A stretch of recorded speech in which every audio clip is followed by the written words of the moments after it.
Welcome to the Resilient Schools podcast. I am here live at the Bridging to Resilience conference here in Wichita, Kansas. And today we have Andi Amann. Andi, welcome to Resilient Schools. Hi, thank you for having me. You're welcome. Tell us a little bit about yourself.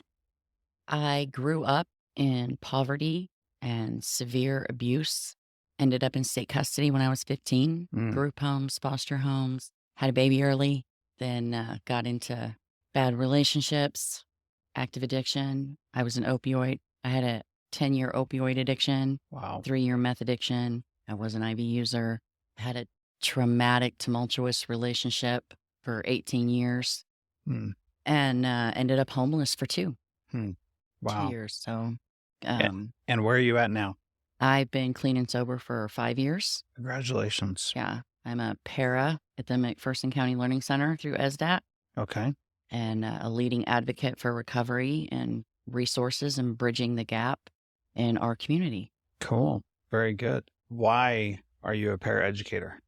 You know, I landed that job in the strangest way. The director from that school was following me on Facebook. Oh, really? And so when that position came open, he contacted me. He was like, I think my students need you.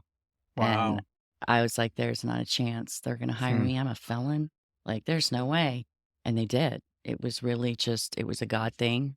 Yeah. God said, this is where you're supposed to be, and I'm going to put you here because Yeah. I would have never in a million years thought that I was going to be in a position like that, especially Yeah. with the past that I had. And it's been one of my biggest blessings. That's amazing. Very cool. Why do you think you got it even with that past? Like when the director said, my kids need you, what does that mean? Why is that the case? And how do you fulfill that today? You know, Mark is he's the academic in our center and he's loved by all, but I'm the mom. I'm the mom in that building. I serve 2 roles. I'm the heart and I'm also the one that can push a little bit without hurting. And that's really our goal, you know, to be trauma informed, that I can still get you there without re-traumatizing you. Yeah. So we have a very unique atmosphere in our center, and we work really, really hard to maintain that for all of our students. Yeah. Interesting. So you're here at this conference. What are you personally here for? This is actually one of my favorite events of the year. I absolutely love this conference. I love the new brain science that they bring to us every year, the new trauma-informed strategies that they bring to us every year. I love to hear the Hope Spotlights. I absolutely love to hear people's stories. Those are amazing. I am a why person. I want to know why. I want to know what got you here. Why are you the way you are? Why do you think the way you do? Why do you have the perception that you do or the perspective that you do? What changed you? Or well, why haven't you changed yet? I want to know those things. Those things are important. Those things show me your soul. Yeah, they really do. Mhm. You shared about the stories of hope that they share before the keynotes and stuff. And I interviewed a few of those kids yesterday, and their stories are just really amazing because at such a young age, they're learning things that full-grown adults still haven't learned. Yeah. When I was talking with Jackie a bit ago, we were talking about that, the need for suffering and pain and trials. What's your perspective on that? I have no regret or shame of my story. I don't. I have done the work to get me to that point. I'm very accepting of my past. I had to have all of that. I had to have every bit of that. I had to have that hard abusive childhood. To be honest, it prepared me for my mistakes. It prepared me for my active addiction. I had to have every one of those mistakes to get me to that one moment where God showed me my future. And he showed me my future and I believed him. And I didn't want my kids to get that phone call. Yeah. And that was what changed it for me. I didn't want my kids to get that phone call that they found me in a public bathroom with a needle in my arm and that they were going to forever be those kids. Yeah. And that changed it for me. And I needed all of that in order to get to that point, that gift of desperation, in order to be able to turn it around. And I tell you, when you come from a rough, hard upbringing, we grow up real fast but we can problem solve pretty quick. Yeah. And those kids can do that.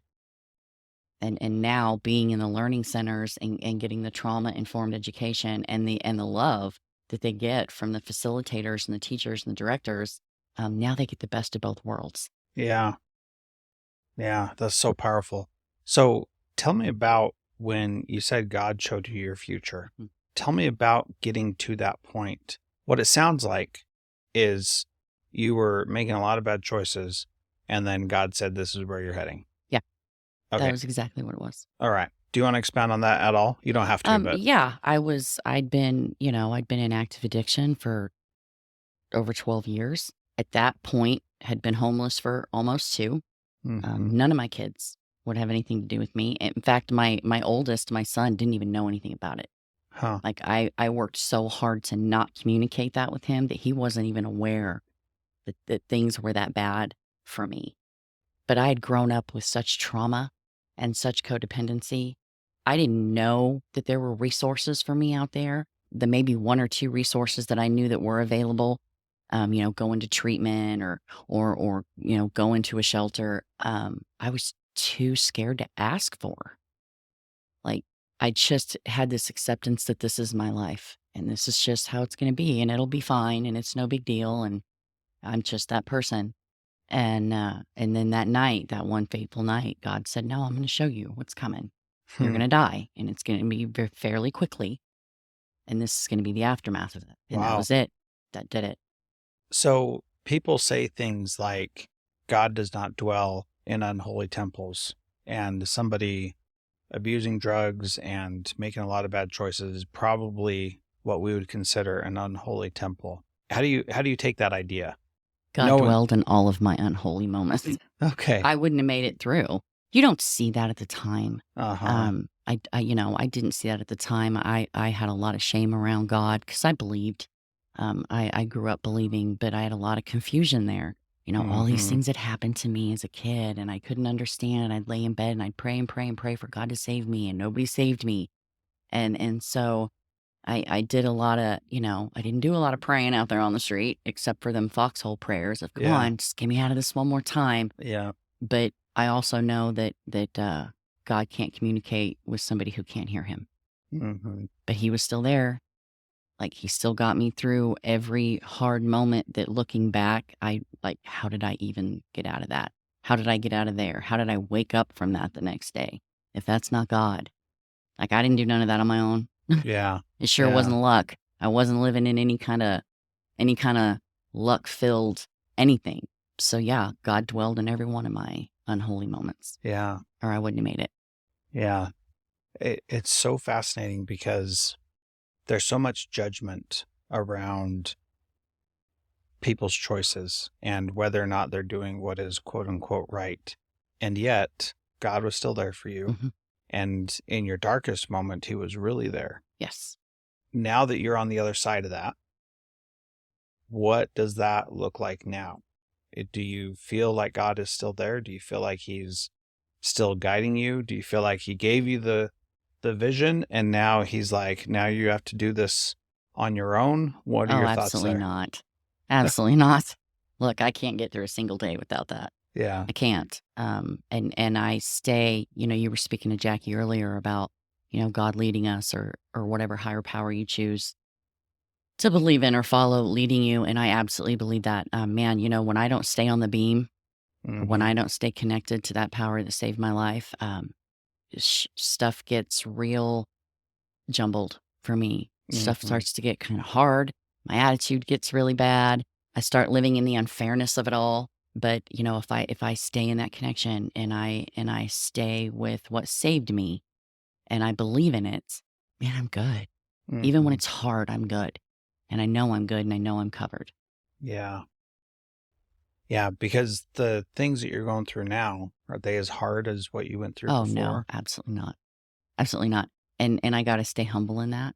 I gotta hmm stay humble in that when the world starts to crash in around me, I'm still solid and I'm still okay and it's still better than it was.